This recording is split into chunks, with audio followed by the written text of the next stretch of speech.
Good evening. अब आवाज आ रही है? इसको थोड़ा बड़ा कर देना, बच्चों के नाम पढ़ने में आए। या फिर ये फॉन्ट छोटा कर दो, फॉन्ट छोटा करना ज्यादा अच्छा है। फॉन्ट छोटा कर सकते हैं? नहीं नहीं, इतना बड़ा नहीं, थोड़ा इधर कर देना, और इधर और इधर। थोड़ा और, बस।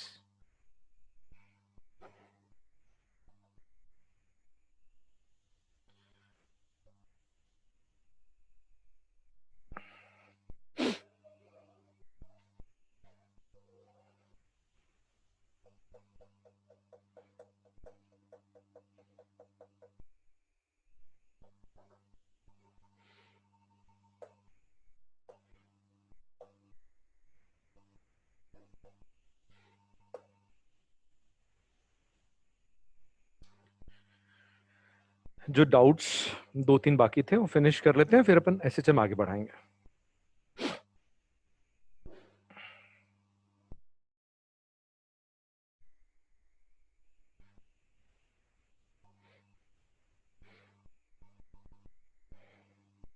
ये स्प्रिंग वाले केसेस तो बता दिए थे मैंने, है ना? ये दो केसेस डाउट में आए हैं।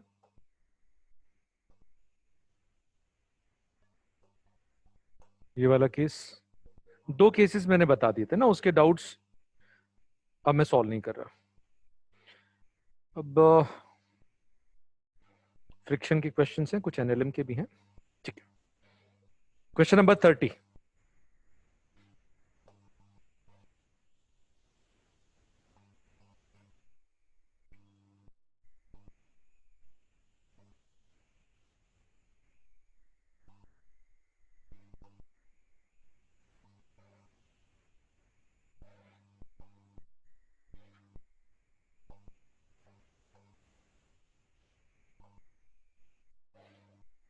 देखो ध्यान से,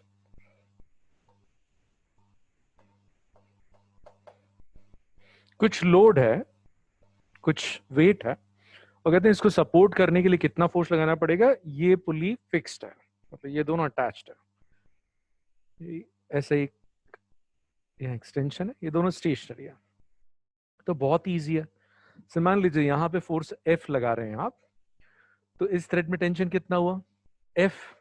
तो ये सेम थ्रेड है, ये भी एफ हो गया। सेम थ्रेड है, ये भी एफ हो गया। और सेम ही थ्रेड है, ये भी एफ हो गया। बट ये अलग थ्रेड है। क्वेश्चन में गड़बड़ ये हो रही है कि नीचे वाली जो पुली है, ये वाली पुली, इसमें दोनों थ्रेड सेम दिखा दिए, ये वाली थ्रेड नीचे दिखा दिया, गलत है। ये थ्रेड यहां खत्म हो रहा है और ये दूसरा थ्रेड चालू हो रहा है। तो एग्जाम में ये क्लैरिटी रहेगी कि दोनों अलग अलग हैं। तो अब देखिए यहां पर यदि ये 3F है तो ये टेंशन भी कितना हो गया? 3F। तो W को सपोर्ट करना है तो F की रिक्वायरमेंट निकालना है। तो ये F है, ये F, ये F, ये F। तो ऊपर की तरफ ये जो टेंशन यहां लग रहा है कितना हो गया? 3F। 3F कितने को बैलेंस कर रहा है? W को। तो F is equal to W/3। बहुत इजी था। अच्छा, ये स्टैंडर्ड टाइप, ये बहुत इंपॉर्टेंट क्वेश्चन है। पहले एनएलएम लेते हैं, फिर फ्रिक्शन के डाउट्स ले लेते हैं। एक स्यूडो फोर्स वाला केस आता है। स्यूडो फोर्स के कॉन्सेप्ट्स बता देता हूं, एक दो क्वेश्चंस भी हैं उसके।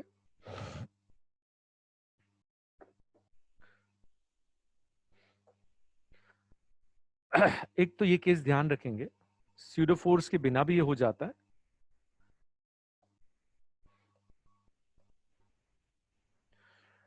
जैसे ये वेज, इसका एक्सेलरेशन पूछा है ताकि ये जो ब्लॉक है इसके रिस्पेक्ट में स्लाइड ना करे। क्या एक्सेलरेशन आता है?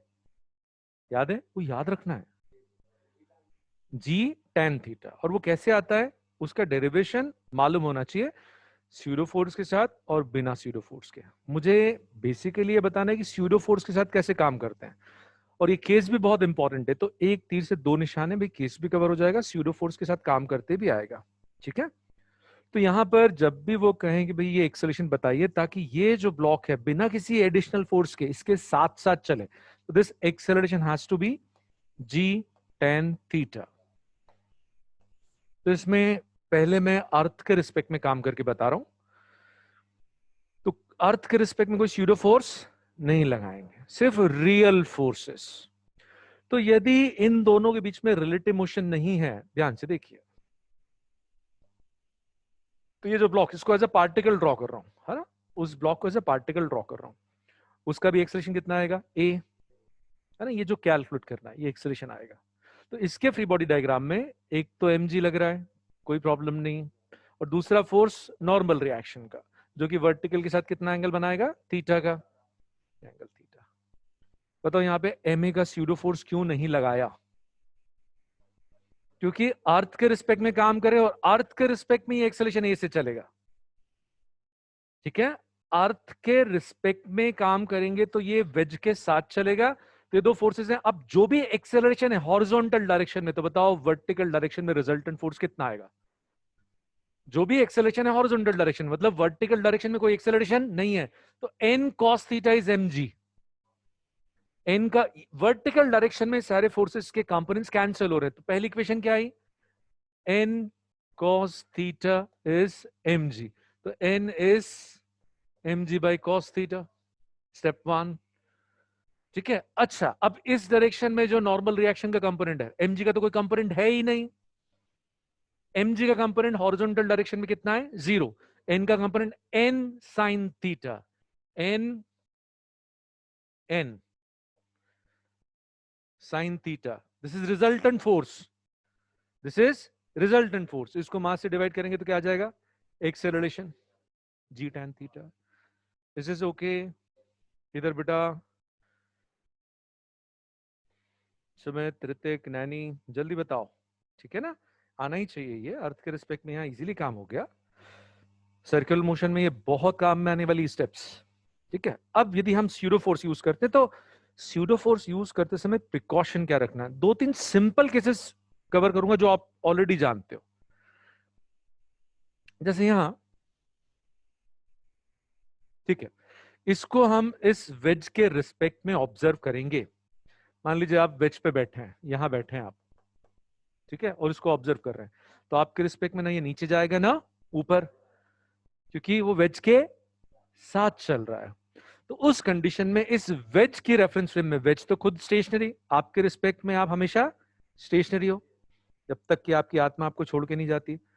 तो वेज के रिस्पेक्ट में वेज खुद स्टेशनरी, तो पहली बात ये, जो रेफरेंस फ्रेम में काम कर रहे हो उसके रिस्पेक्ट में चीजों को विजुअलाइज करो, भूल जाओ अब ये मूविंग है, और उसमें उसको भूलना है कि वो मूविंग है, तो एक ही काम करना है, यदि वो एक्सेलरेटेड है तो एक झूठा फोर्स लगाना पड़ेगा, बाकी कुछ नहीं करना, बाकी चीजें वैसी होगी जैसे कि स्टेशनरी वेज पे होती हैं। तो स्टेशनरी वेज के साथ काम करना बहुत इजी है। एक बार देखते हैं, यहां हम वेज के रिस्पेक्ट में काम करेंगे तो इसका एक्सेलरेशन, रिलेटिव एक्सेलरेशन कितना मिलेगा, 0।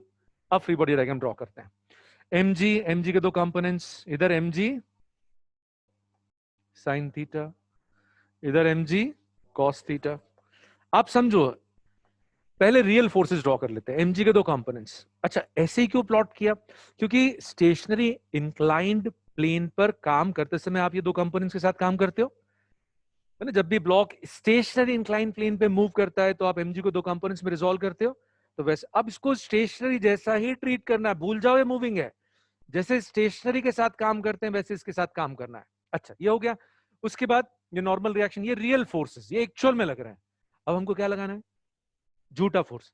अपन वेज के रिस्पेक्ट में देख रहे हैं, वेज एक्सेलरेशन है, इसे इधर जा रहा है, तो स्यूडो फोर्सेस के अपोजिट। तो ध्यान से देखना, ये स्यूडो फोर्स एम है और ये एंगल कितना है, थीटा। आराम से पहले इसको देखो, ये एम है और ये एंगल थीटा।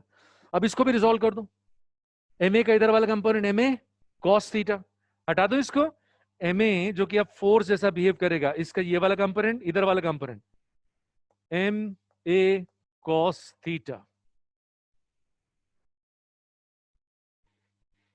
और ये वाला component M A sine theta, this component is M A sine theta. अब बहुत इंपॉर्टेंट है, यदि ये इस वेज के रिस्पेक्ट में मूव नहीं कर रहा, तो वेज के रिस्पेक्ट में नेट फोर्स कितना हो गया, 0। तो कौन सा फोर्स किसको बैलेंस कर रहा है, जरा लिखो तो, M A cos theta is M G sine theta, तो वही आंसर आ गया, A is equal to G tan theta. ठीक है, एक केस और बताता हूं। पहले एक सिंपल क्वेश्चन, मान लीजिए एक स्टेशनरी ब्लॉक है ऐसा, और यहां एक मास है, यहाँ एक मास है, ये भी एम, सपोज ये भी एम, ये स्टेशनरी है। तो आपको एक्सेलरेशन या टेंशन कैलकुलेट करना है। तो एक स्टेप में इस एक्सिस के अलोंग सबका एक्सेलरेशन सेम है, यानी इस थ्रेड के along total force trying to cause acceleration is mg। सिर्फ ये वाला फोर्स एक्सेलरेशन कॉज करने की कोशिश कर रहा है, और टोटल मास जो एक्सेलरेट कर रहा है कितना है, 2m। तो एक्सेलरेशन आ गया g/2, और ये टेंशन निकालना है तो बढ़िया, T is equal to m into A, this T is m into A. तो स्टेशनरी ब्लॉक है और उसके ऊपर दो ब्लॉक स्लाइड कर रहे हैं, तो काम करना बहुत इजी है। अब देखो क्वेश्चन,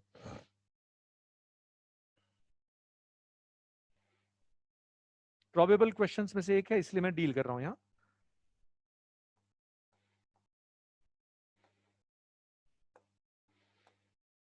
तीनों का मास सेम ले लिया, अलग अलग भी हो सकता है, और कहते हैं कि इसके ऊपर कितना फोर्स लगाएं कि ये तीनों साथ साथ चले। तीनों साथ साथ चलना चाहिए, कोई रिलेटिव मोशन नहीं होना चाहिए। मतलब वैसे नॉर्मली तो यदि ये स्टेशनरी है, इसको छोड़ देंगे तो ये इधर जाएगा, बट हम ऐसा चाहते हैं कि ये नीचे ना, इसके साथ साथ चले, रिलेटिव मोशन ना हो, रिलेटिव मोशन ना हो। तो यदि हम इसका एक्सेलरेशन ये मान लेते हैं, इसका एक्सेलरेशन है, यदि इसके रिस्पेक्ट में काम करेंगे, अर्थ के रिस्पेक्ट में, तो यदि इसका एक्सेलरेशन ए है तो इसका भी ए और इसका भी ए, सबका एक्सेलरेशन ये आना चाहिए। लेकिन इस बड़े वाले ब्लॉक के रिस्पेक्ट में काम करेंगे तो बताओ इन दोनों का एक्सेलरेशन कितना आएगा, 0। काम बहुत इजी हो गया। तो बड़े वाले ब्लॉक के रिस्पेक्ट में चीजों को देखेंगे तो पूरा सिस्टम स्टेशनरी, लेकिन आपको क्या लगाना पड़ेगा, स्यूडो फोर्स। जो जिस जिस को ऑब्जर्व कर रहे हो, हर एक ऑब्जेक्ट पे क्या लगाना पड़ेगा, स्यूडो फोर्स। तो देखो अब इसके रिस्पेक्ट में काम कर रहे हैं तो ये स्टेशनरी, भूल जाओ ये मूविंग है। इधर जो फोर्स लग रहा है, जो रियल फोर्सेस है सिस्टम के ऊपर, mg, और इसके इस लाइन के परपेंडिकुलर डायरेक्शन में फोर्सेस प्लॉट करने की जरूरत है क्या? अरे मूवमेंट तो इधर होने वाला है, चलेगा नहीं है। यदि आप ड्रॉ करना चाहते हो तो बाद में मैं बताता हूं, ये नॉर्मल रिएक्शन चलो यहां लग रही, इसके ऊपर एक mg लग रहा है, और ये नॉर्मल रिएक्शन लग रही, ये रियल फोर्सेस। अब हमको कौन सा फोर्स प्लॉट करना है, स्यूडो। इसके ऊपर भी स्यूडो फोर्स और इसके ऊपर भी स्यूडो फोर्स। अच्छा बताओ n1 की वैल्यू कितनी आ रही है, m है, और इस एक्सिस के अलोंग कोई मूवमेंट नहीं है, कौन सा फोर्स बड़ा है, ये एक्सेलरेट करने की कोशिश कर रहा है और ये रोक रहा है, कौन सा फोर्स बड़ा है? यदि एक्सेलरेशन नहीं है तो नहीं ना, ma is equal to mg। ये सिस्टम चल ही नहीं रहा, इधर mg लग रहा और आप ma से खींच रहे हो, और ये जिस रेफरेंस फ्रेम में काम कर रहे हैं उस रेफरेंस फ्रेम में चल ही नहीं रहा है, तो ma बड़ा कि mg बराबर। Is this okay? तो यहां ये सब ड्रॉ करने की जरूरत क्यों नहीं, क्योंकि यदि मोशन होगा तो इस लाइन के अलॉन्ग होगा। भूल जाओ ये मूविंग है, मूविंग में ये ऐसे चलने वाला है, चलेगा तो, नहीं तो स्टेशनरी। तो आप ऐसी विजुलाइज कर सकते हैं कि a इज इक्वल टू जी, पहला पॉइंट। इज दिस ओके बेटा? हिमांग प्लीज बेटा आप सुनने पे ध्यान दें। अच्छा अब हमको जो फोर्स पूछा है, ध्यान से सुनना, ये जो फोर्स है जिसके कारण तीनों साथ साथ चलेंगे, वो कितना एक्सेलरेशन प्रोड्यूस करेगा, जी का। तीनों साथ साथ चल रहे हैं तो इन तीनों को कैसे ट्रीट कर सकते हैं, एज अ सिंगल ऑब्जेक्ट। तो force is equal to mass into acceleration. Is this okay? एक केस और ले लेते हैं ऐसा, ध्यान से सुनिएगा और फिर जवाब दीजिएगा।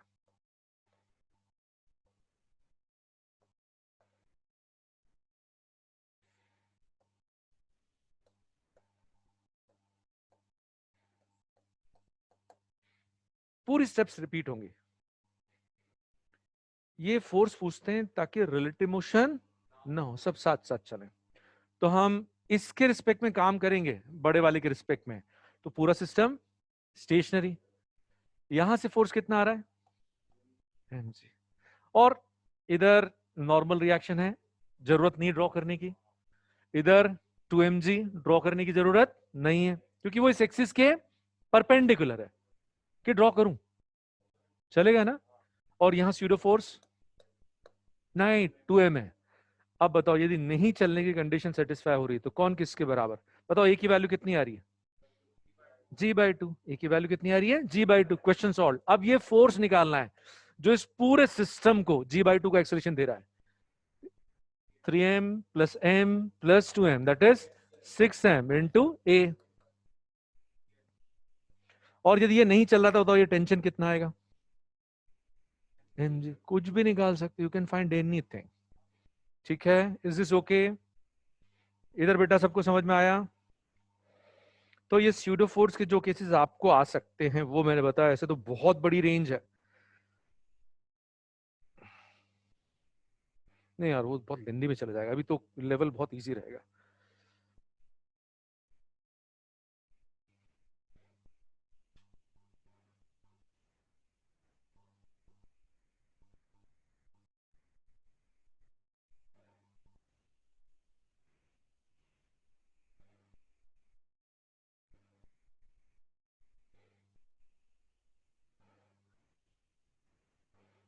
ठीक है, अब आ जाते हैं अपन जो फ्रिक्शन के केसेस आए हैं उनके ऊपर। 2-3 केसेस ध्यान से सुनेंगे, इंपॉर्टेंट है। और मैं 1D के जो कॉन्सेप्ट बता रहा हूं ये बहुत इंपॉर्टेंट है। मैंने ये 12th पढ़ाते समय भी बताए हैं। क्या है, मान लीजिए पार्टिकल रेस्ट से चलना चालू करता है या फाइनली रेस्ट में आ जाता है, दोनों में से एक वेलोसिटी 0। तो क्या क्या याद रखना है, ये डिस्टेंस जो कवर हो रहा है, जैसे मान लीजिए रेस्ट से चलना चालू कर रहा है और एक्सेलरेशन प्लस है, पॉजिटिव है, तो ये डिस्टेंस डी को कवर करने में जो टाइम है वो आपको याद रखना है √2d/a। S is equal to U T plus half A T square से आएगा। लेकिन मैं कह रहा हूं इससे बहुत कॉन्फिडेंस बढ़ेगा। डायरेक्टली यूज करना कब, जब कब यूज करना है, एक्सेलरेशन कांस्टेंट और दोनों में से एक वेलोसिटी 0। तो मान लो वो चल रहा है और यहां रेस्ट पे आ रहा है, तो रिटार्डेशन है। एक्सेलरेशन की वैल्यू जैसे नेगेटिव साइन के साथ आएगी। और भाई रुकने तक जो डिस्टेंस कवर कर रहा है, तो रुकने तक ये जो डिस्टेंस कवर कर रहा है, यदि आपको ये डिस्टेंस लिखना है तो सॉरी टाइम लिखना है, डिस्टेंस डी कवर करने में टाइम लिखना है, सॉरी टाइम, तो √2d वैल्यू ऑफ एक्सेलरेशन। तो कब यूज करना है, जब दोनों में से एक वेलोसिटी 0 और एक्सेलरेशन कांस्टेंट, और यहां एक्सेलरेशन विदाउट साइन। पहला पॉइंट, दो चीजें याद रखना है। ये मान लीजिए फाइनल वेलोसिटी भी है, तो यहां तक जो डिस्टेंस है that is v²/2 alpha, acceleration plus alpha मान रहा हूं। वेलोसिटी v तक जो डिस्टेंस कवर करेगा that is v²/2 times acceleration, और यहां रुकने, ये वेलोसिटी v है, तो रुकने तक का डिस्टेंस v²/2 बीटा। मैं लिख देता हूं अलग से क्या क्या है। जैसे मान लीजिए रेस्ट से चलना चालू कर रहा है और किसी वेलोसिटी v तक आपको डिस्टेंस पूछा है, तो v²/2 times value of acceleration, कहीं भी साइन यूज नहीं करेंगे, ये डिस्टेंस आ गया। और यदि डिस्टेंस कवर करने का टाइम पूछा है तो टाइम इज, ऐसे मान लीजिए इनिशियल वेलोसिटी v है और फिर फाइनली ये रुक रहा है, ये इनिशियल वेलोसिटी v है और फाइनली ये रुक रहा है, तो जो डिस्टेंस कवर करके रुकेगा v²/2a, एक्सेलरेशन विदाउट साइन, और टाइम जो लगेगा रुकने का √2d/a। एक ही सेट है, दोनों जगह काम करेगा, बट स्पीड इतनी बढ़ जाएगी आपकी। ध्यान से सुनना। जैसे वो कहते हैं कि इस इंक्लाइन प्लेन का एंगल ऑफ इंक्लिनेशन है 45 डिग्रीज। एक बार वो स्मूथ इंक्लाइन प्लेन पे स्लाइड करता है और दूसरी बारी वो फ्रिक्शन फुल पे, और टाइम जो है, एक मिनट,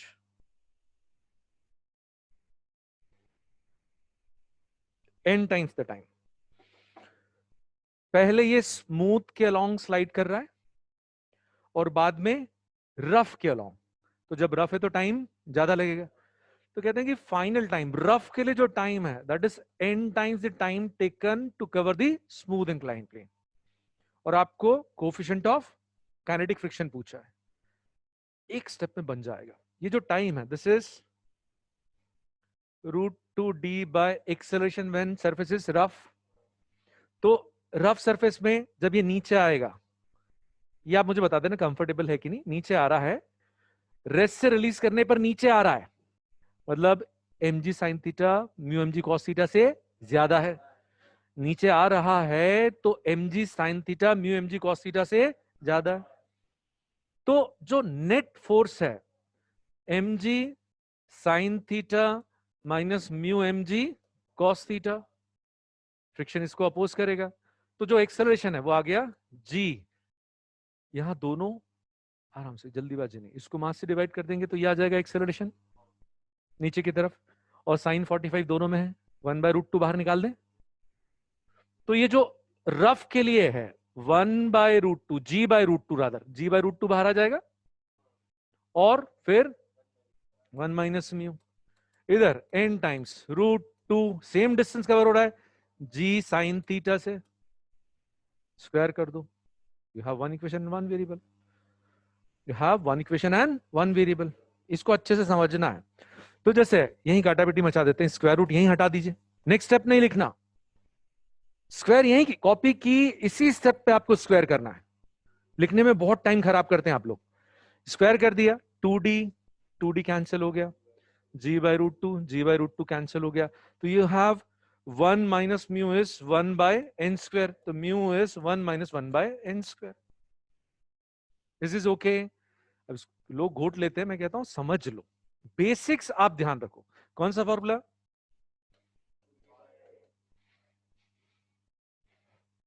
ठीक है। ऐसा एक और क्वेश्चन, एक और क्वेश्चन ध्यान से देखो, कुछ नया। वो कहते हैं एक ब्लॉक को ऊपर फेंका, तो ऊपर जाने का टाइम और फिर नीचे आने का टाइम, दोनों का रेशियो दिया। पहले बता कौन सा टाइम बड़ा रहेगा, ऊपर जाने में ज्यादा टाइम लगेगा कि नीचे आने में? ये बहुत बड़ा ब्लंडर सब लोग करते हैं। ऊपर जल्दी पहुंचेगा, नीचे देर से आएगा। ठीक है, इसका फील वर्क पर एनर्जी से डेवलप कराता हूं, बहुत ध्यान से सुनना। दो रिटर्न जर्नी फॉरवर्ड जर्नी का टाइम कंपेयर करना है, प्लीज पे अटेंशन। सुनो बेटा, सब लोग ध्यान से सुनो। जैसे मैं मोशन अंडर ग्रेविटी की बात करता हूं, जितना टाइम ऊपर जाने में लगता है उतना टाइम नीचे आने में। ऐसा क्यों? इसका एक सबसे शानदार फील, किसी भी पॉइंट पर ऊपर जाते समय और नीचे आते समय स्पीड सेम है कि डिफरेंट है? सेम है। If there is no dissipative force, तो ये छोटा सा डिस्टेंस ऊपर जाते समय जिस स्पीड से कवर हो रहा है उसी स्पीड से नीचे आते समय, तो दोनों टाइम सेम है। पहला पॉइंट, ठीक है। अच्छा, फिर दूसरी बात, यदि यहां पर डिसिपेटिव फोर्स है, विस्कस फोर्स है, तो यहां ऊपर जाते समय स्पीड v1 है, और जब नीचे आएगा स्पीड v2, डिसिपेटिव फोर्सेस काम कर रहे हैं, तो सेम लेवल पे काइनेटिक एनर्जी बराबर रहेगी कि कम हो जाएगी? डिसिपेटिव फोर्सेस काम कर रहे हैं, तो मैं वो पूछ रहा हूं बढ़ जाएगी कम हो जाएगी नीचे आते समय?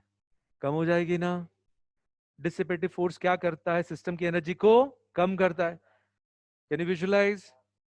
तो एक फील है कि ऊपर जाते समय v1 है, तो नीचे आते समय डिसिपेटिव फोर्स के डिसिपेटिव फोर्सेस के कारण कम हो जाएगी।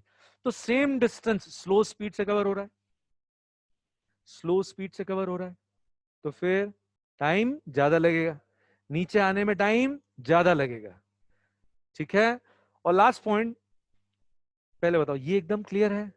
इसमें ध्यान रखना बहुत इंपॉर्टेंट है ये, कि यहां पर ऊपर जाते समय एक्सेलरेशन g प्लस है, क्योंकि फ्रिक्शनल फोर्स नीचे है।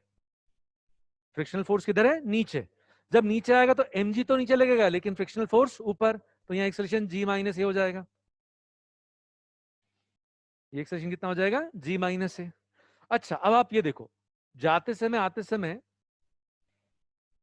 डिस्टेंस कवर्ड सेम है, और दोनों में से एक वेलोसिटी जीरो, यहाँ फाइनल वेलोसिटी जीरो, यहाँ इनिशियल वेलोसिटी जीरो। अरे बहुत ही शानदार फॉर्मूला है ये। यहाँ फाइनल वेलोसिटी जीरो नीचे वाली जर्नी के लिए, तो दोनों के लिए फॉर्मूला काम करेगा कि नहीं? तो दोनों के लिए आप ये फॉर्मूला यूज करोगे, तो जिसके लिए एक्सेलरेशन बड़ा है उसके लिए टाइम कम रहेगा। Is is okay? But feel वाली बात तो यही है, और ये मैथमेटिक्स ये भी आना चाहिए। अब दुष्ट बच्चों, अब ये बताना, किसी एक ब्लॉक को ऊपर फेंका, तो एम जी साइन थीटा भी नीचे लगेगा और mu M G cos theta भी नीचे। तो जब ये ऊपर जा रहा है, ऊपर की तरफ जा रहा है, तो एक्सेलरेशन जी sine theta plus mu G cos theta है। और जब यही वापस लौट के आ रहा है, जब नीचे आ रहा है ये वेलोसिटी, तो एम जी साइन थीटा तो नीचे लगेगा, mu M G cos theta ऊपर। नीचे आप आ रहा है, इसका मतलब जी साइन थीटा डोमिनेट कर रहा है।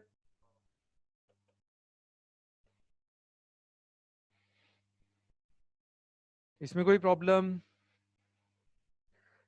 अच्छा मुझे बताओ, जब ये इसी लेवल पे लौट के आएगा घिसते घिसते घिसते, तो स्पीड v रहेगी कि v1 है, तो स्पीड वापस लौटते समय ज्यादा हो जाएगी कम हो जाएगी? क्योंकि फ्रिक्शनल फोर्स एनर्जी को खा जाएगा। तो ये ऊपर जाते समय हाई स्पीड से जा रहा है और नीचे आते समय लो स्पीड से आ रहा है, तो बताओ कौन सा टाइम ज्यादा नीचे आने का, क्योंकि स्लोली आ रहा है। समझ में आई बात ये? और यदि हमको कहते हैं कि ये वाला टाइम, बहुत ध्यान से देखना, ये तो मैंने समझाने के लिए प्लॉट किया, वो कहते हैं नीचे आने वाला टाइम्स ऊपर जाने के टाइम का n टाइम्स है।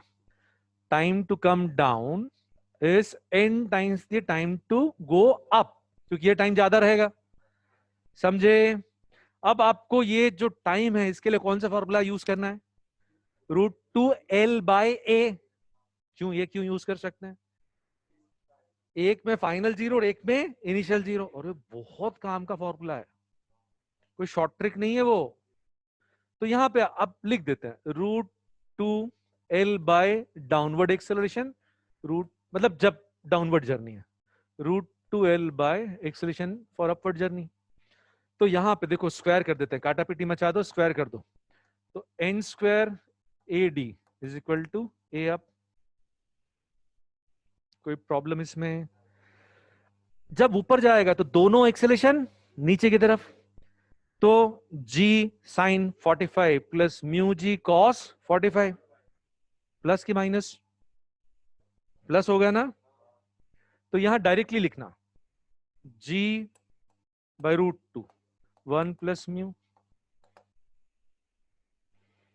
इधर n² के साथ। जब वो नीचे आएगा तो एम जी साइन थीटा तो नीचे लगेगा और mu M G cos theta ऊपर, तो एक्सेलरेशन में G sine 45 minus mu G cos 45।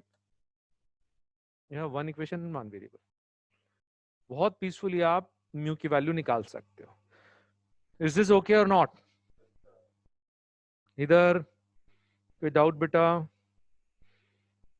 मैं कह रहा हूं जिसका 1D अच्छा है ना, वो बहुत सारे क्वेश्चंस बहुत फटाफट सॉल्व कर लेगा। कह रहे मैं आपको वो सारे पॉइंट सिखा दूंगा 1D के जो काम में आने वाले हैं।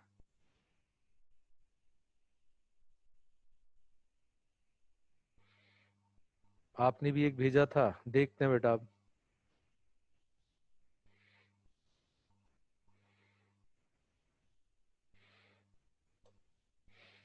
फिर एक और इंपॉर्टेंट केस इसी में, फ्रिक्शन में आगे, वो कहते हैं कि नीचे आने से रोकने के लिए एक फोर्स F1 है, और उसको ऊपर कांस्टेंट वेलोसिटी से ले जाने के लिए, जस्ट ऊपर मूव करने के लिए फोर्स F2 है। एक बार उसको जस्ट नीचे आने से रोकने के लिए फोर्स लगा रहे हैं अलोंग द इंक्लाइंड प्लेन, ताकि नीचे ना आए, और दूसरी बार उसको ऊपर मूव कराना है। तो ऊपर मूव कराने के लिए जो फोर्स है दैट इज 5 टाइम्स या n टाइम्स, और म्यू पूछ लिया है। ठीक है, ध्यान से सुनना, फ्रिक्शन का एक स्टैंडर्ड केस। नीचे यदि वो आने की टेंडेंसी रखता है तो बताओ कितना फोर्स नीचे की तरफ लग रहा है, जल्दी बताओ।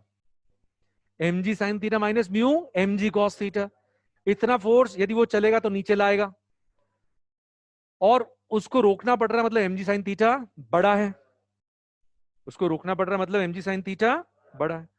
तो उसको नीचे आने से रोकने के लिए जो फोर्स लगाना पड़ेगा वो कितना है? M G sine theta minus mu M G cos theta. और फिर इसको ऊपर ले जाना है तो बताओ कितने फोर्स को काउंटर करना पड़ेगा? ऊपर मूव करना है तो कितना लगाना पड़ेगा? भैया फ्रिक्शन को भी आपको काउंटर करना पड़ेगा।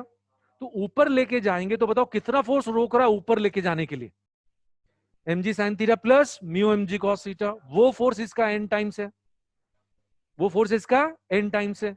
तो this is mg sin theta. ऊपर लेके जाने के लिए जो मिनिमम फोर्स है वो इन दोनों का सम।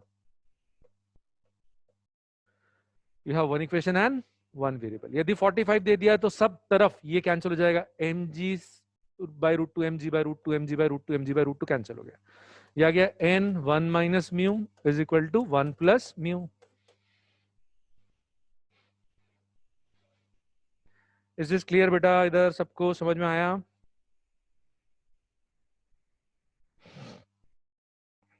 जो डाउट्स आपने भेजे हैं फिर उसके आसपास के केसेस भी बता रहा हूं मैं, ठीक है? ओके।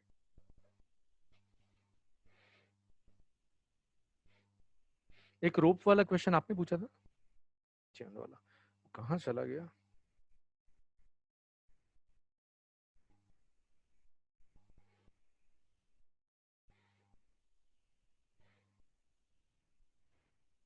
चलो मैं ऐसे ही बता देता हूं।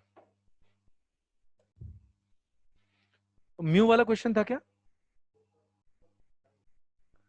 आपसे बन गया?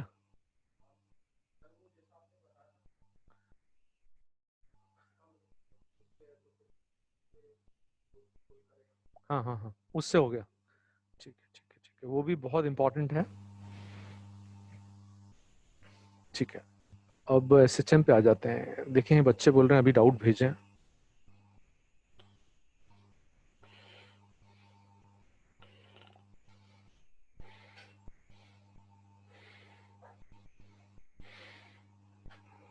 ओके, ये वाला एक क्वेश्चन आया फोर्स वाला, कल जो थ्रस्ट फोर्स वाला केस बताया था। वो कहते हैं इस वॉल को वाटर जेट इलास्टिकली स्ट्राइक कर रहा है, यू से स्ट्राइक करके यू से रिबाउंड हो रहा है, और ये एंगल थीटा, तो ये वाला एंगल भी थीटा। और डेटा जो दे रखा है, वाटर जेट का एरिया ए है, area of water jet is a, और डेंसिटी दे दी है, डेंसिटी डी दी रखी है, और अपने को फोर्स पता करना है। ठीक है भाई, ध्यान से देखो, यहां जो फोर्स है सिर्फ नॉर्मल डायरेक्शन में, क्योंकि इलास्टिक कोलिजन में अलोंग सरफेस वेलोसिटी कभी चेंज नहीं होती भाई। इस डायरेक्शन में यू कॉस थीटा है और इधर यू साइन थीटा, टकराने के पहले, और टकराने के बाद इधर यू कॉस थीटा, इधर यू साइन थीटा। आराम से देखो, ये वाला कंपोनेंट यू साइन थीटा आएगा, ये यू साइन थीटा, तो इसमें तो कोई चेंज है ही नहीं। तो इस डायरेक्शन में कोई वेलोसिटी चेंज नहीं, मतलब कोई फोर्स नहीं है। वेलोसिटी चेंज नहीं हो रही है मतलब कोई फोर्स नहीं है, बस इधर फोर्स लगेगा नॉर्मल डायरेक्शन में, इसको एक्स मान लिया। तो यदि आपको फोर्स कैलकुलेट करना है तो D M by T, area into velocity is volume flow rate into density is mass flow rate. D M by T टकराने के पहले इस डायरेक्शन को पॉजिटिव मानना, टकराने के पहले component plus you cos theta, और फिर माइनस यू कॉस थीटा। ये ओरल है एक तरह से। Is is okay? जिसने क्वेश्चन पूछा था, ठीक है।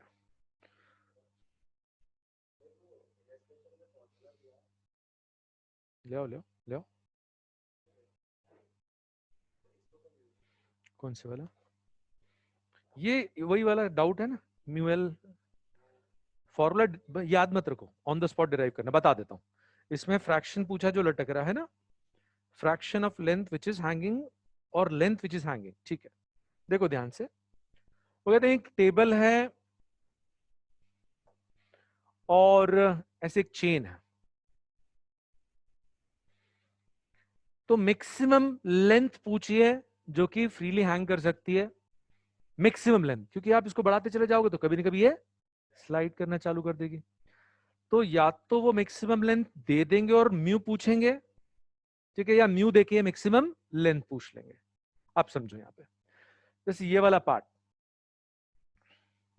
इसको L1 माना, और ये पार्ट L2। ध्यान से सुनना, इसका वजन नीचे खींच रहा है, mass per unit length into length, this is the मास।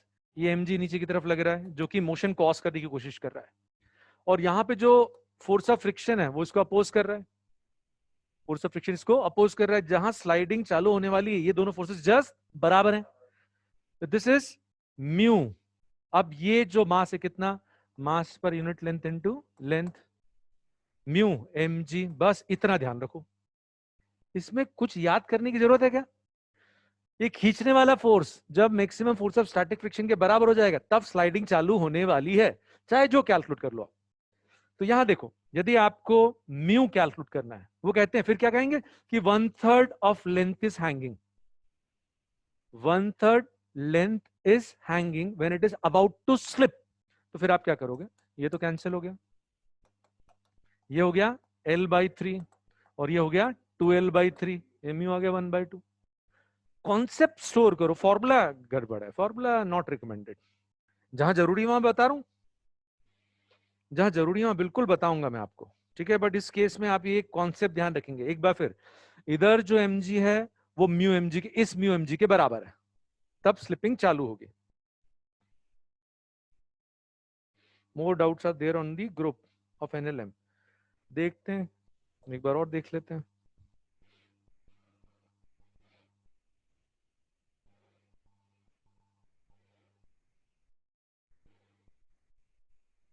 बेटा एक दो सर्कुलर मोशन के, वो यहां नहीं ले रहा मैं। Okay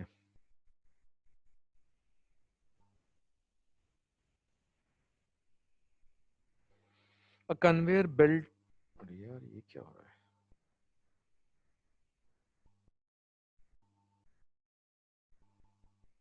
conveyor belt is moving with constant speed of, एक कन्वेयर बेल्ट है, ये भी एक इंपॉर्टेंट क्वेश्चन है। एक कांस्टेंट वेलोसिटी ऑफ 2 मीटर्स पर सेकंड से चल रहा है, एक बॉक्स को इसके ऊपर जेंटली ड्रॉप किया है, मतलब इनिशियल वेलोसिटी कितनी है 0, बस धीरे से रख दिया है। तो बॉक्स को इस पे रखा है, उसकी इनिशियल वेलोसिटी अर्थ के रिस्पेक्ट में कितनी है 0, और वो कहते हैं कि यह म्यू की वैल्यू है 0.5, और पूछते हैं कि बेल्ट के रिस्पेक्ट में कितना मूव करेगा, किसके रिस्पेक्ट में। तो एक बहुत ही शानदार पॉइंट, बेल्ट के रिस्पेक्ट में डिस्टेंस कैलकुलेट करना है, तो कौन सी रेफरेंस फ्रेम बेहतर है, कौन सी फ्रेम बेहतर है, बेल्ट की। बेल्ट के रिस्पेक्ट में कितना कवर करता है निकालना है, तो बेल्ट के रेफरेंस फ्रेम, और अर्थ के रिस्पेक्ट में निकालना है तो अर्थ के रेफरेंस फ्रेम, दोनों करेंगे। तो बेल्ट के साथ कभी ना कभी चलना चालू कर देगा कि हमेशा घिसेगा, और शुरू में तो रिलेटिव मोशन होगा क्योंकि इसकी वेलोसिटी 0, वो तो 2 से चल रहा है, वो तो जा रहा है। तो जब तक इसकी वेलोसिटी बढ़ के 2 नहीं हो जाती तब तक रिलेटिव मोशन होगा, तो उसमें तो कुछ टाइम लगेगा भाई, वेलोसिटी सडनली नहीं बढ़ेगी, तब तक दोनों के बीच में रिलेटिव मोशन होगा। तो बहुत ध्यान से सुनना, यदि बेल्ट के रिस्पेक्ट में काम करना है तो जो भी काम करेंगे बेल्ट के रिस्पेक्ट में, शुरुआत में बहुत ध्यान से सुनना, शुरुआत में ये 0 है और बेल्ट 2 से इधर जा रहा है, तो बेल्ट के रिस्पेक्ट में ये 2 से उधर जा रहा है, ठीक है। तो इनिशियल वेलोसिटी, अब ये कौन सी वेलोसिटी, रिलेटिव, अभी अर्थ के रिस्पेक्ट में नहीं, अब कौन सी वेलोसिटी, रिलेटिव। तो इनिशियल रिलेटिव वेलोसिटी कितनी आ गई 2 इस डायरेक्शन में, ठीक है। अच्छा, और बेल्ट कांस्टेंट वेलोसिटी से चल रहा है, तो बताओ स्यूडो फोर्स लगाना पड़ेगा क्या, नहीं, नहीं तो क्या लगाते, स्यूडो फोर्स, स्यूडो फोर्स सिर्फ रियल फोर्सेस। तो यहां आप देखो, ये जो ब्लॉक है इसको फ्रिक्शन बेल्ट के साथ लेके चलने के लिए किधर लगाए, किधर फोर्स लगाएगा फ्रिक्शन, आगे की तरफ, है ना, क्योंकि ये बेल्ट नीचे से निकल रहा है, तो फ्रिक्शन चाहेगा कि ये भी 2 मीटर्स पर सेकंड की वेलोसिटी एक्वायर करे, तो फ्रिक्शन इसको इसके साथ में लेके चलने के लिए किधर लगेगा, राइट की तरफ। तो फोर्स, रियल फोर्स कितना लग रहा है, mu into M G, mu into M G. तो बताओ एक्सेलरेशन कितना आ गया 5, ये एक्सेलरेशन आ गया इस फ्रेम में, क्योंकि इस फ्रेम में स्यूडो फोर्स नहीं है। तो ये जो फ्री बॉडी डायग्राम ड्रॉ किया, ये अर्थ के रिस्पेक्ट में भी है और ये बेल्ट के रिस्पेक्ट में भी है, इज दिस ओके। नहीं तो स्यूडो फोर्स लगाते हैं, अभी भी हमने स्यूडो फोर्स लगाया कितना 0। तो ये जो एक्सेलरेशन आया ये किसके रिस्पेक्ट में आया बताओ, बेल्ट के रिस्पेक्ट में, जो अर्थ के रिस्पेक्ट में वही बेल्ट के रिस्पेक्ट में। अच्छा, इस रिलेटिव वेलोसिटी को 0 करने के लिए कितना टाइम लगेगा जल्दी बताओ, 0.4 सेकेंड्स। रिलेटिव वेलोसिटी 2 इधर है और एक्सेलरेशन उधर है, तो ये रुकेगा, बताओ कितना टाइम लगेगा यदि आप ये वाला डायरेक्शन पॉजिटिव मानते हो, चलो ये वाला डायरेक्शन पॉजिटिव माना, तो v is equal to u plus A T. Is this clear बेटा? वापस बताऊं क्या? Absolutely clear? पक्का? और अर्थ के रिस्पेक्ट में यदि पूछा है कि ये रिलेटिव मोशन खत्म होने तक ये कितना डिस्टेंस कवर करेगा, तो वो भी समझ लो, वो भी पूछ सकते हैं। बहुत ध्यान से देखना। अपन ने अभी क्या निकाला, टाइम निकाला ना, इन्होंने तो डिस्टेंस पूछा है, सॉरी डिस्टेंस पूछा है, सॉरी सॉरी सॉरी, डिस्टेंस निकाल डालते हैं। ये सारे पैरामीटर्स किसके रिस्पेक्ट में? बेल्ट के। अब ये पार्टिकल रुकने तक कितना डिस्टेंस कवर करेगा, अभी बताया मैंने, अभी आज ही फॉर्मूला दिया, यू स्क्वायर बाय 2 बीटा यानी 4 डिवाइडेड बाय 10 यानी 0.4 मीटर्स। वो फॉर्मूला हर जगह काम करेगा, आप बहुत कॉन्फिडेंट फील करोगे यार ये तो रेंज में। Is this clear? और अर्थ के रिस्पेक्ट में डिस्टेंस निकालना है तो सुनो ध्यान से। अर्थ के रिस्पेक्ट में शुरू में वेलोसिटी कितनी है? 0। जब रिलेटिव मोशन खत्म हो जाएगा तब कितनी हो जाएगी? 2 मीटर्स पर सेकेंड।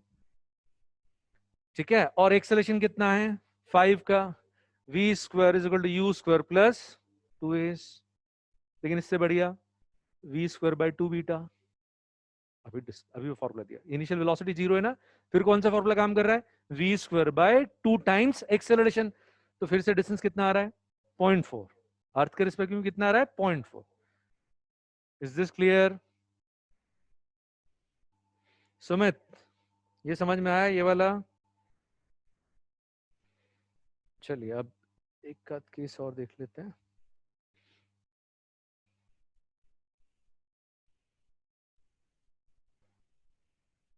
कन्वेयर बेल्ट हो गया, पर्सन और राइफल वाला केस ये उधर आ जाएगा। खैर यहां पे भी बता सकता हूं। एक व्यक्ति बुलेट्स फायर कर रहा है,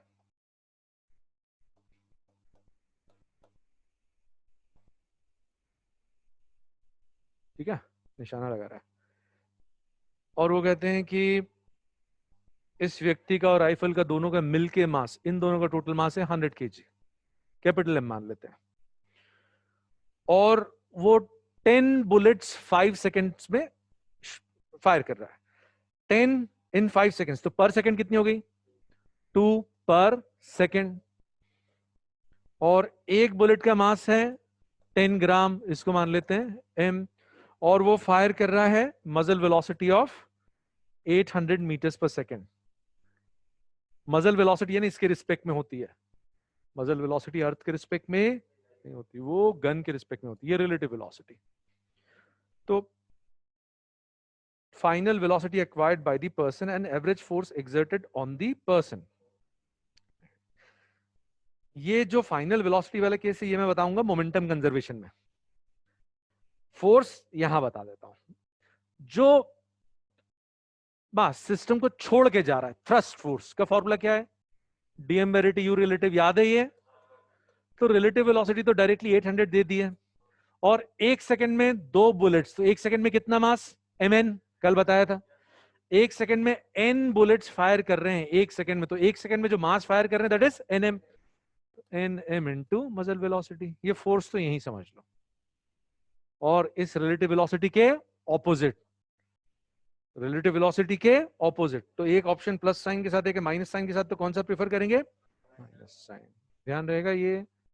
चलो अब सारे क्वेश्चंस हो गए हैं।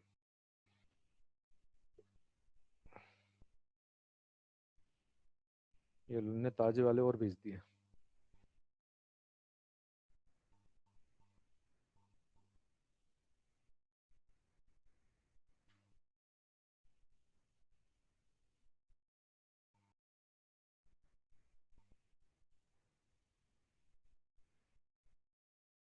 एक क्वेश्चन, अच्छा ये इलास्टिसिटी का एक फॉर्मूला छूट गया था। यंग्स मॉडुलस इज के इनटू एक्स। ये याद रखना, के जो है inter atomic force constant, inter atomic force constant, दो एटम्स के बीच में जो स्प्रिंग लाइक फोर्स रहता है उसका फोर्स कांस्टेंट, और ये दो एटम्स के बीच का separation y is equal to K into x.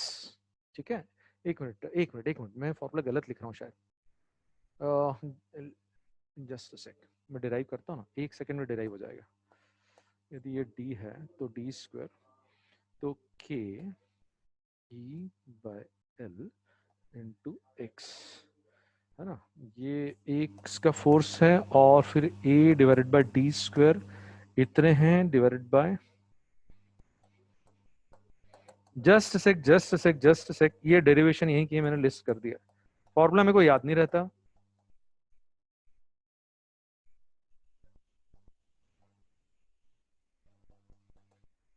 ये है सही, डायमेंशनली भी यही सही है। k is equal to Y into D. ओ अच्छा है, डेरिवेशन है मेरे पास। k is equal to Y into D, ऐसे याद रखना। This is interatomic distance, दो एटम्स के बीच का डिस्टेंस। ठीक है, याद रखना k जो है दो एटम्स के बीच में जो फोर्स है उसके लिए फोर्स कांस्टेंट, और y क्या है, यंग्स मॉडुलस। ये फॉर्मूला याद रखना है। ठीक है, k is equal to Y into R, बिल्कुल सही है, बिल्कुल सही है। डेरिवेशन, ये देखो हेमांग पूछ रहा डेरिवेशन कैसे, अरे बाबा कोई काम का नहीं है, आपके कोई काम का नहीं है। अच्छा, ये वाला क्वेश्चन कई बार तकलीफ देता है, ध्यान से सुनिए। यहाँ एक मास है और ये एक थ्रेड है, यहाँ एक और थ्रेड लगा के फोर्स लगा रहे हैं। यदि सडनली यहाँ फोर्स लगाएंगे,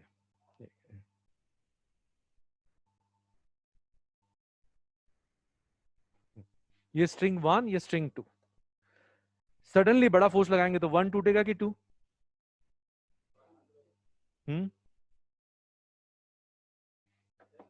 सडनली, सुनो सुनो, जब सडन आप फोर्स बढ़ा दोगे, एक एग्जांपल से, है ना, यहां पे आप फोर्स लगा रहे हो, मान लो ये धागा 100 न्यूटन पे टूटता है और ये 5 kg है, ये भी 100 न्यूटन पे टूटता है। ठीक है, तो अब यहां पर यदि आप फोर्स सडनली 100 प्लस कर दोगे तो यहां से यहां तक इंफॉर्मेशन ट्रांसफर होने के पहले ये टूट जाएगा, टाइम ही नहीं उसके पास इंफॉर्मेशन ट्रांसफर करने का।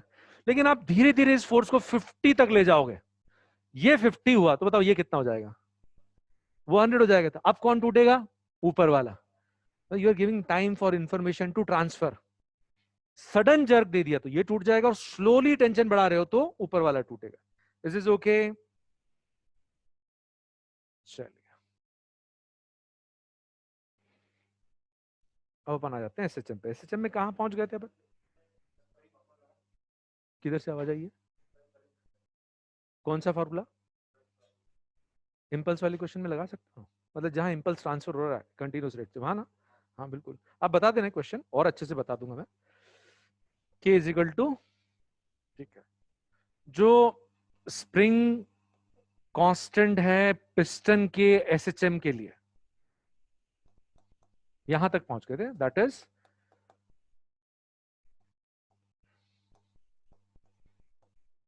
वी स्क्वायर था क्या, V A by V, A force per unit area into area. मैं डिराइव भी कर लेता हूं ना यार।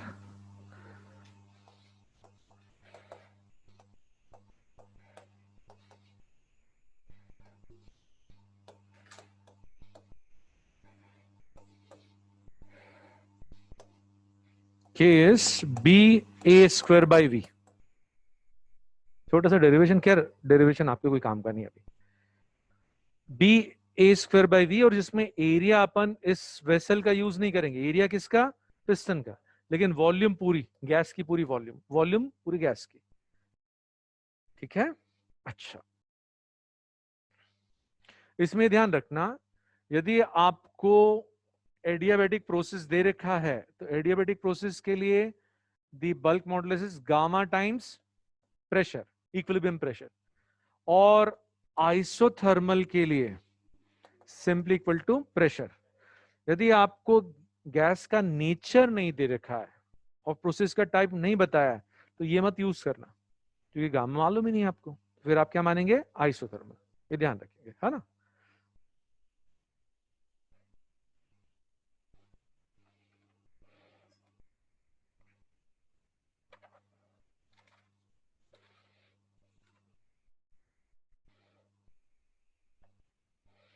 देखो इसका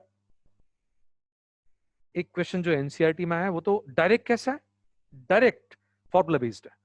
उन्होंने कहा ये एनसीईआरटी की एक्सरसाइज में लास्ट या सेकंड लास्ट क्वेश्चन,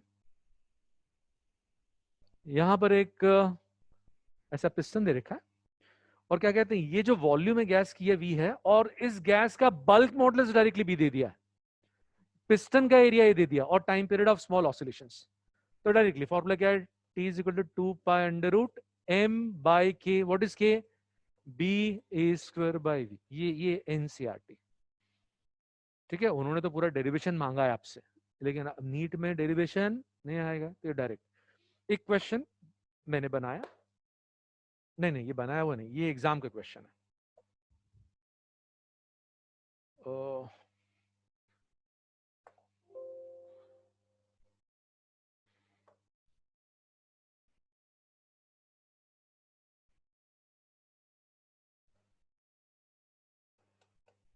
इससे क्या याद रहेगा कहां तक पहुंचे अपन।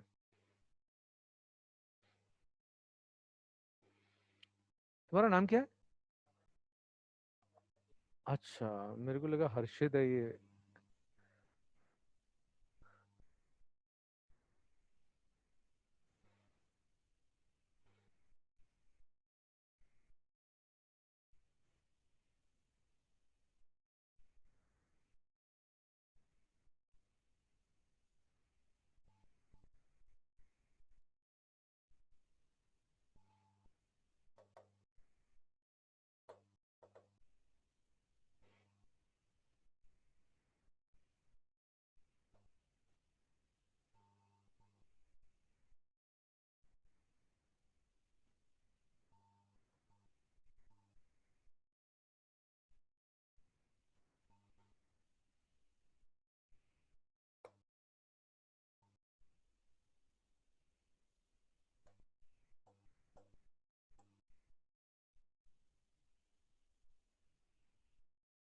क्वेश्चन देखिए,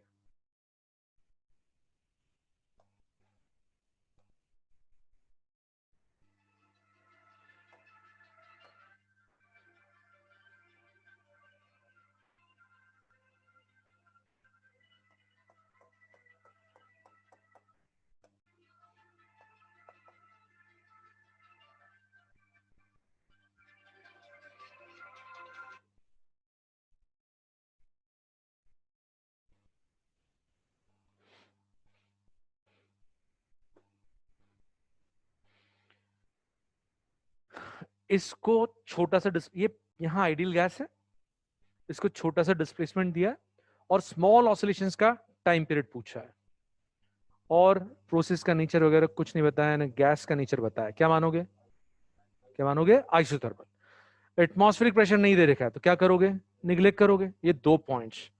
भाई यहाँ पे गैस का नेचर नहीं दे रखा, प्रोसेस के लिए कोई हिंट नहीं दे रखी है, तो फिर क्या मानोगे आप, आइसोथर्मल।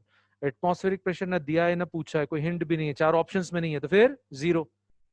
ये यदि कंडीशंस आपने यूज नहीं करी, नहीं बनेगा।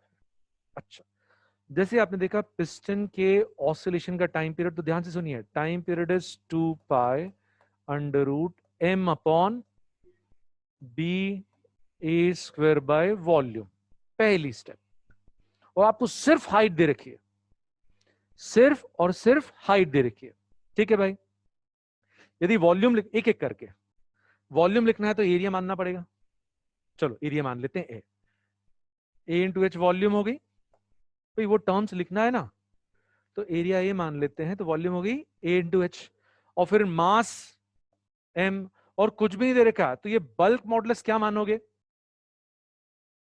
प्रेशर ऑफ गैस कि गामा पी, तो पी मांगे, ठीक है। अच्छा, पी क्या है, गैस का प्रेशर। तो आपने दिमाग लगा भाई ये फॉर्मूला है, सबसे पहले फॉर्मूला लिख लिया। अब आपको ये जो वॉल्यूम है लिखना, तो एरिया मानना पड़ेगा, एरिया मानना ही पड़ेगा यहाँ रखने के लिए। अब इसका फ्री बॉडी डायग्राम बहुत इंपॉर्टेंट है। ये इक्विलिब्रियम में है तो नीचे की तरफ जो फोर्स लग रहा है दैट इज mg, ऊपर की तरफ जो फोर्स लग रहा है that is p into A. तो हम m को काय से रिप्लेस कर सकते हैं बताओ, है ना, यहां रखते हैं एक एक टर्म, बस इतना सा काम आपको अपनी तरफ से करना है। m volume a into H, bulk modulus की जगह प्रेशर और नीचे a स्क्वायर। m को काय से रिप्लेस करें बताओ, लिख देते हैं यहां पे p a by g। Solve हो गया, खत्म हो गया, एक स्टेप, बस एक स्टेप।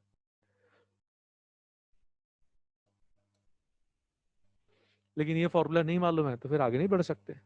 वो ये फॉर्मूला डिराइव नहीं करना, उसके आगे की स्टेप्स आपको परफॉर्म करना पड़ेगी। Is this okay? चलिए, फिर नेक्स्ट जो स्टैंडर्ड टाइप है, again a very important type, you tube ऐसी है, वर्टिकल आर्म्स है, जिसकी वर्टिकल आर्म्स है, इसमें कोई होमोजीनियस यूनिफॉर्म लिक्विड है। इसमें टाइम पीरियड का फॉर्मूला याद रखेंगे, time period is 2 pi under root L by 2g। L is length of this column, this is total length L। Check कर लो भाई, सही है ना? बिल्कुल सही है।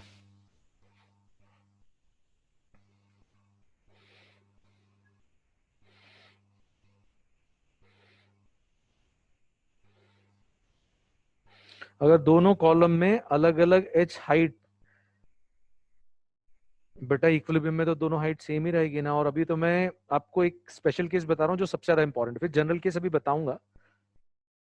तो इसके क्वेश्चंस देखें कैसे आएंगे। ये फॉर्मूला आपको याद रखना है, ओमेगा एस, ठीक है बेटा। ये पूरा सिस्टम ऑसिलेट करने वाला है, एक बार इसका फील बहुत ध्यान से सुनना। हर जगह डेरिवेशन नहीं दूंगा, एक आध दो जगह फील डेवलप करने के लिए दूंगा। जैसे मान लो अभी ये इक्विलिब्रियम में है, इधर वाले को x का डिस्प्लेसमेंट दिया, तो ये x से नीचे आएगा, यहां से ये x से नीचे आया, तो ये x से, तो बताओ डिफरेंस कितना आया, 2x का। अच्छा, इतना वेट इधर और इधर, ये तो बैलेंस हो रहा है। ये जो एडिशनल वेट है दिस इज रिजल्टेंट फोर्स, ये दोनों तो कैंसिल हो रहे हैं। तो रिजल्टेंट फोर्स डिस्प्लेसमेंट के ऑपोजिट है। ये जो वेट लग रहा है, ये डिस्प्लेसमेंट जो अपन ने इधर दिया इसके अपोजिट है। और कितना, 2x इंटू ए, ये वॉल्यूम आ गई, ये मास आ गया, ये g फोर्स, और माइनस साइन क्यों बताओ, F इजिकल टू माइनस की एक्स फॉर्म आ रहा है, तो कौन सा मोशन होगा, SHM। कौन सा मोशन होगा, SHM। और माइनस एक्स का जो कोफिशिएंट है, सॉरी क्या कर रहा हूं, माइनस एक्स का कोफिशिएंट, ये क्या होता है, k।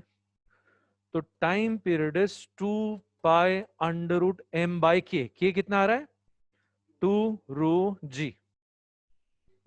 अच्छा, यदि ये लेंथ L है, पूरे लिक्विड की लेंथ L है, तो वॉल्यूम कितनी हो गई, LA, और ये उसका मास हो गया, LA उसकी वॉल्यूम, डेंसिटी से मल्टीप्लाई कर देंगे तो मास।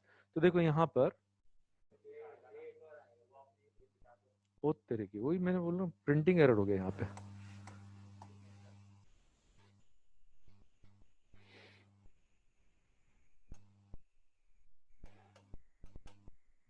ये इसलिए कुछ नया केस आ गया, तो सर ने जो केस कराया उनमें उलझ के नहीं रह जाएंगे।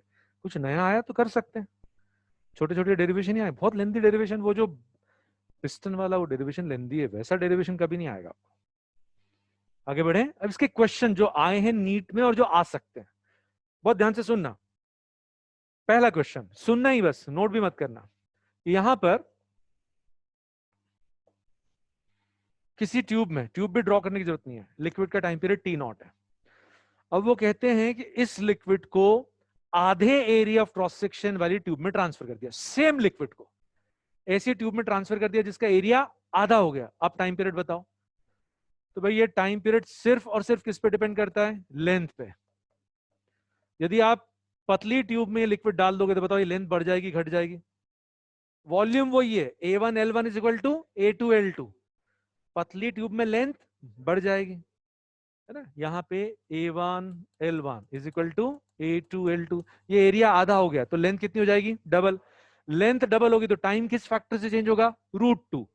तो नया टाइम इज √2 टाइम्स दी पुराना टाइम। सही है, बिल्कुल सही। Is it clear? एक क्वेश्चन और। अब ये देखो, आप इसका जवाब देना। अभी कोई लिक्विड है, उसका टाइम पीरियड T0 है, इसमें 4 टाइम्स डेंसिटी वाला लिक्विड डाल दिया, मास सेम रखा है, जितना लिक्विड पहले था मास उतना ही मास वापस डाला है, लेकिन उसकी डेंसिटी 4 टाइम्स। नया टाइम बताओ। ओ, मास वही है, लेकिन यदि डेंसिटी 4 टाइम्स हो गई है तो वॉल्यूम 1/4। वॉल्यूम 1/4, एरिया तो वही है, वॉल्यूम 1/4 हो गई तो लेंथ भी 1/4, तो टाइम आधा हो गया। अरे बस ये एक फॉर्मूला, T2π√L/2g। भाई ये सब तो चेंज होने वाला नहीं है, ये लेंथ चेंज हो गई। लेंथ कितनी हो गई? 1/4, तो टाइम पीरियड T/2। सबको समझ में आया बेटा ये केस? अच्छा, फिर इसमें जनरल फॉर्मूला दे देता हूं, कभी आगे क्वेश्चन तो मान लीजिए दोनों आर्म्स जो हैं वो टिल्टेड हैं, तो दोनों के जो एंगल्स हैं वो हमेशा हॉरिजॉन्टल के साथ लेना आप, और लिक्विड की हाइट तो सेम ही रहेगी। तो यहां पे time period 2π√L/sin θ1 plus sin θ2, general case में। देखो θ1 θ2 दोनों 90, तो पिछले वाला केस आ जाएगा। θ1 भी 90, θ2 भी 90, sin 90 plus sin 90, that is 11, 1 + 1। Next case,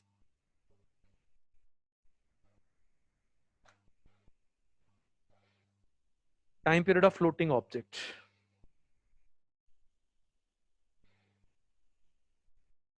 बहुत ध्यान से सुनना बेटा, ये काम में आएगा, ये भी डेरिवेशन, डेरिवेशन के साथ रिजल्ट दे रहा हूं। दो अलग अलग रिजल्ट्स याद रखना है। दिख रहा है वहां से कुछ? तो इधर आओ।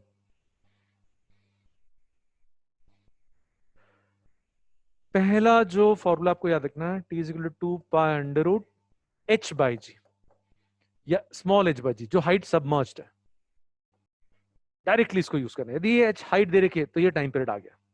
और length of equivalent simple pendulum h, 2π√L/g, L की जगह क्या आ रहा है? h। तो length of equivalent simple pendulum is h। What is h? Height submerged. ये किसके लिए? ये प्रिज्मेटिक सॉलिड के लिए, जिसके लिए थ्रू आउट एरिया सेम है।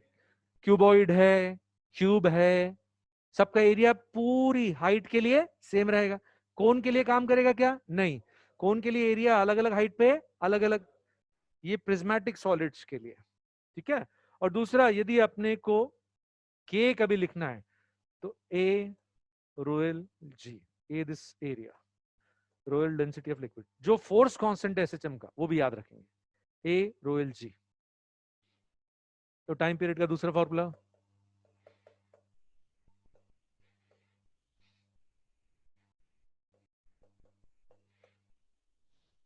एम उस ब्लॉक का मास,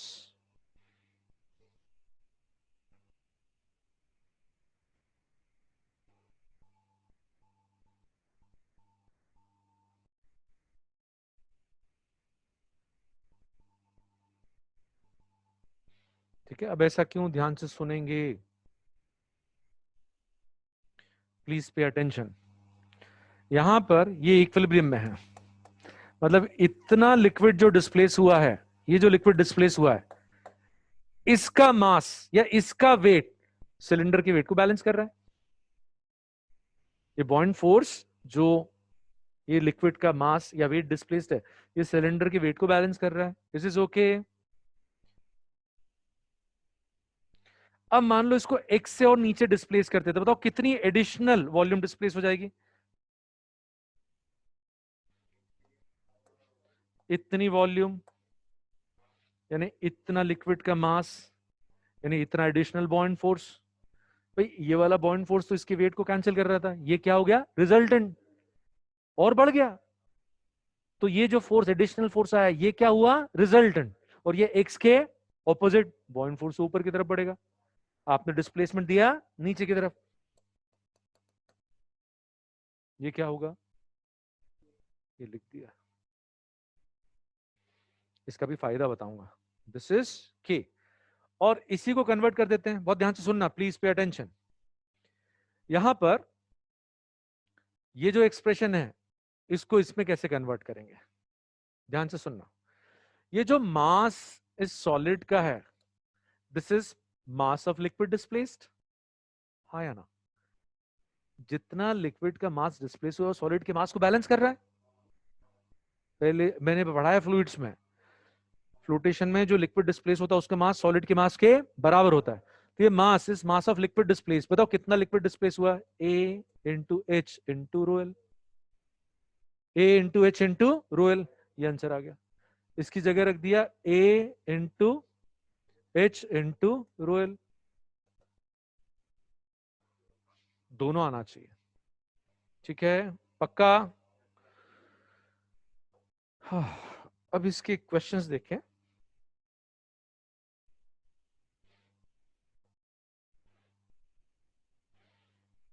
थोड़ा अच्छा ही क्वेश्चन लेते हैं, बहुत बढ़िया क्वेश्चन। आपको 3 सिचुएशंस ड्रॉ करके दे रहा हूं,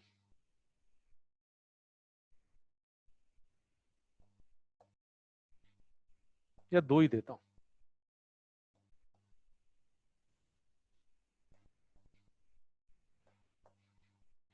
ये स्प्रिंग ब्लॉक सिस्टम, वही स्प्रिंग ब्लॉक सिस्टम है। यहां उसका टाइम पीरियड है सपोज 10 सेकेंड्स या 2 सेकेंड्स, और ये अंदर ही अंदर ऑसिलेट कर रहा है, और ये पूरा कभी भी डूबता नहीं है। ये टाइम है 2 सेकेंड्स, तो ये टाइम 2 सेकेंड से कम की ज्यादा, ये टाइम 2 सेकेंड से कम की ज्यादा।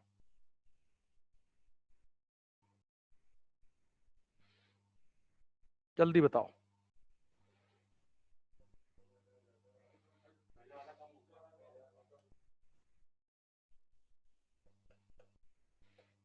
टाइम नहीं है ना, बताता हूं। स्प्रिंग ब्लॉक का टाइम पीरियड कांस्टेंट फोर्स से चेंज होता है क्या, जरा याद करो। ब्लॉक के ऊपर जो कांस्टेंट फोर्स लगता है उससे सिर्फ क्या चेंज होती है, मीन पोजीशन। जो कांस्टेंट फोर्स लगता है वो कभी भी टाइम पीरियड चेंज नहीं करता है।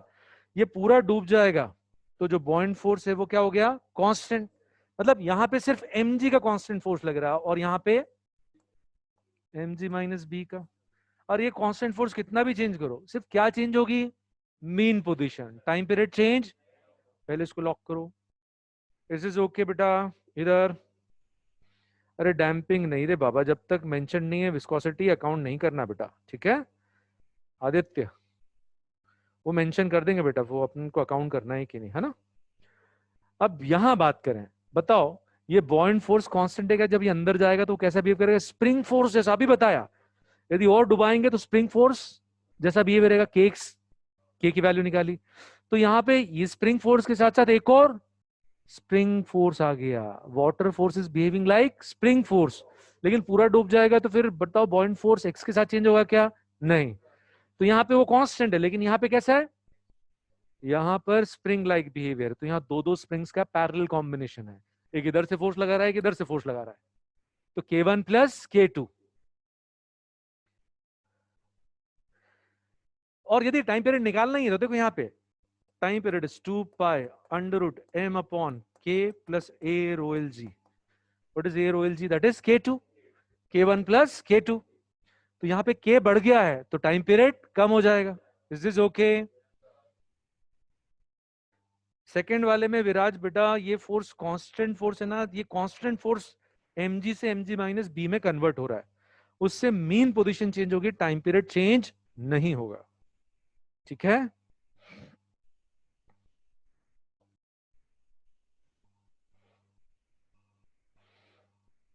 क्वेश्चन बहुत ध्यान से सुनना।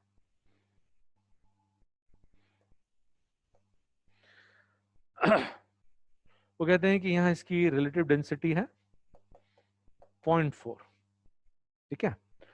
और कहा है इसकी ये जो हाइट है ये कैपिटल एच है, और स्मॉल डिस्प्लेसमेंट पे टाइम पीरियड पूछा है, टाइम पीरियड ऑफ एसएचएम। तो आप लिख लो, मैंने आपको ये फॉर्मूला दिया है फ्लूइड स्टैटिक में, height submerged divide by total height is density of solid divide by density of liquid, fraction of height submerged याद है। आप लोग कौन सी बैच के हो, M1 M2 की E1 E2? E1 वाले कितने हैं? अच्छा, तो ये तो सब आपने ऑनलाइन पढ़ा ही हुआ है ना। और ये फ्रैक्शन ऑफ हाइट सबमर्ज्ड है ना, तो बस आपको उल्लू बना दिया, ये हाइट इनडायरेक्टली दे दिया, height submerged divided by total height, this is fraction of height submerged, which is density of solid divided by density of liquid, which is relative. खत्म। time period is 2 pi under root 0.4 h by g, that's all। ऐसे equation आएगा, ठीक है। Next type देखते हैं, इसमें elasticity का एक सिंपल सा फंडा लगेगा, इलास्टिसिटी भी पढ़ा दी आपको। इस वायर के लिए के क्या होता है, वाई ए बाय एल, याद आया। इसको यदि स्प्रिंग जैसा ट्रीट करेंगे तो Y A by L is K. तो ये जो ब्लॉक है इसके एसएसएम का time period 2 pi under root M by K. Direct formula आप ऑन द स्पॉट डिराइव कर सकते हो, घोटने की जरूरत नहीं है, ठीक है। फिर एक टाइप आता है थोड़ा तकलीफ देने वाला, वो देखते हैं आप, ठीक है। फेज डिफरेंस, इनिशियल फेज, ये सारे कॉन्सेप्ट्स। तो उसके लिए थोड़ा सा बैकग्राउंड तैयार करते हैं, ध्यान से सुने। ये जो कर्व है साइन कर्व, इसको एक बार एनालाइज करते हैं, सबको याद रहता है। जैसे ये जो ग्राफ है इसका एनालिसिस 30 डिग्रीज पे 30, 45, 60, 90, सिर्फ ये चार इंपॉर्टेंट है, बाकी इसी को यूज करके आगे बढ़ा देंगे। 30 पे 1/2 की हाइट रहेगी, 45 पे 1/√2, यहां 60 पे √3/2 और 90 पे 1। फिर वापस देखो, आप आइडेंटिफाई करना चाहते हो ना, ये √3/2 है 60, 45 पे थोड़ा और रुको, नेक्स्ट वाली side, let me make it large.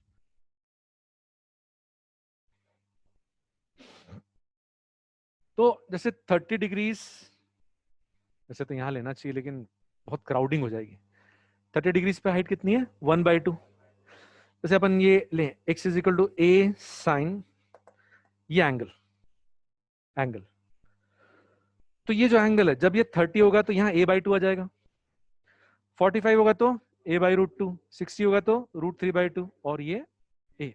Okay, ये जो √3/2 है इसके और इसके बीच में 30 है, a/√2 45 और ये कितना है 60। आराम से देखो है ना, 1/2 के लिए, ये 1/2 के लिए, ये 1/√2 के लिए और ये √3/2 के लिए। अब इधर 30 आगे जाएंगे तो एंगल कितना हो जाएगा 120। भाई वही बिहेवियर है, यहाँ √3/2 मिलेगा और 120, ये एंगल कितना आ जाएगा 120।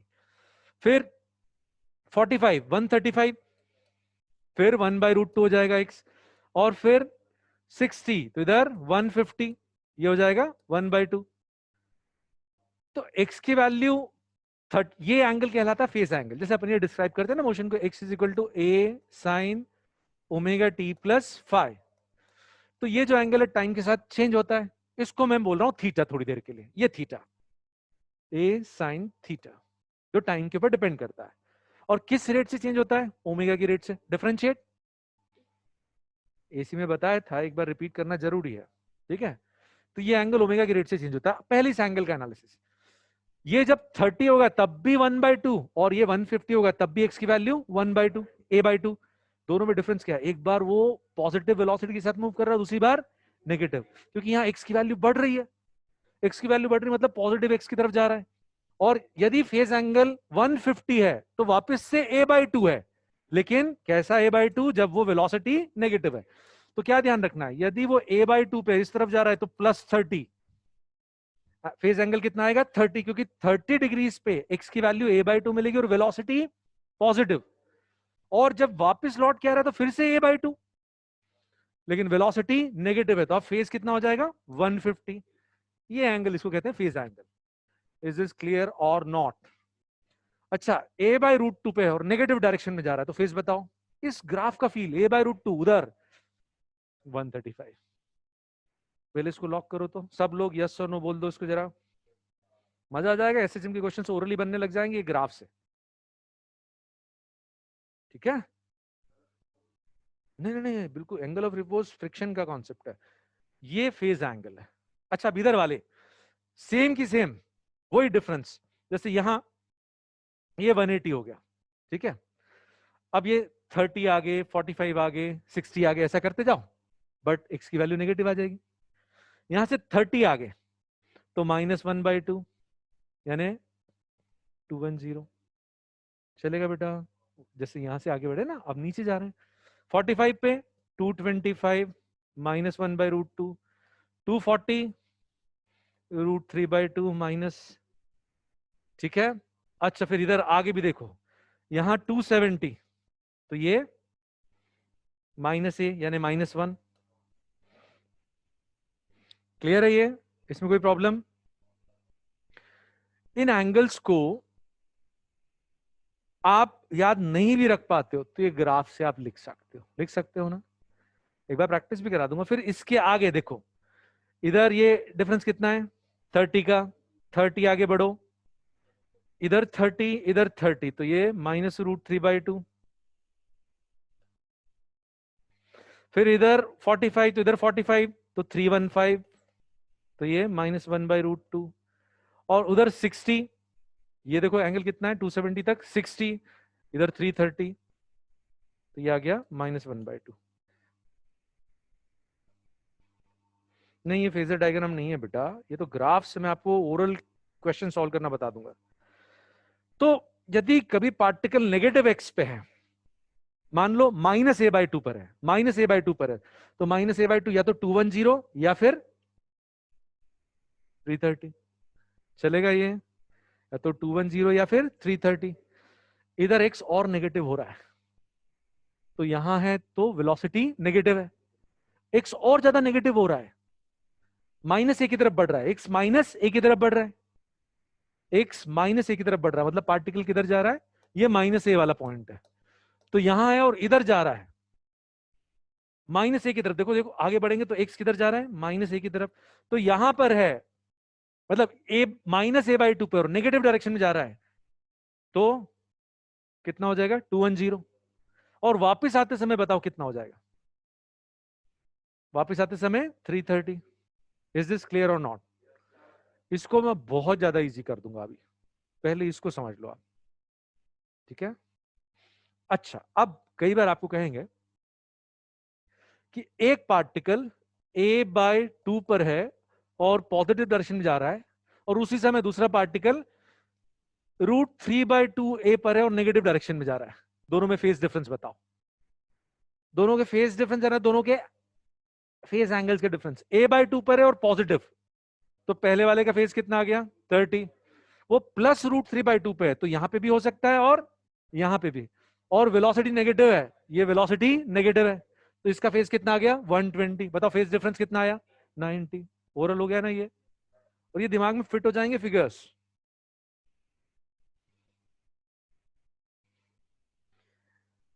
हेमांग पूछ रहे हैं यहाँ पे प्योर और इम्प्योर भी होता है। बेटा तुम आओ, तुमको प्योर करेंगे, दुष्ट। ये ये एकदम क्लियर है। नेक्स्ट क्लास में इसकी एप्लीकेशंस अपन फटाफट क्वेश्चन सॉल्व करना सीखेंगे, ठीक है? फिर भी जैसे 360 डिग्री कवर करने में कितना टाइम लगता है, टाइम टी लगता है, 360 में टाइम लगता है टी। उसको a/2 से a/√2 तक जाने में कितना टाइम लगेगा, तो फेस एंगल को कितने से चेंज होना है 30 से 45, 15 से चेंज होना है, ठीक है? 15 से चेंज होने में कितना टाइम लगेगा? तो ऐसा अभी तो देखो 360 से चेंज होने में टाइम लग रहा है टी, तो 1 से चेंज होने में टाइम लग रहा है t/360, तो 15 से चेंज होने में इतना टाइम लग रहा है। ठीक है, लेकिन ये कल देखेंगे। चलो बाय बाय।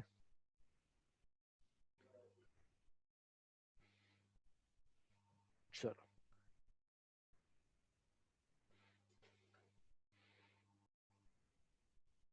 130 वाला एग्जाम्पल। अरे 130 ये नहीं है, ये सिर्फ 30। अरे दोस्त 130 नहीं है, वो 30 है। हाँ कर दो आप।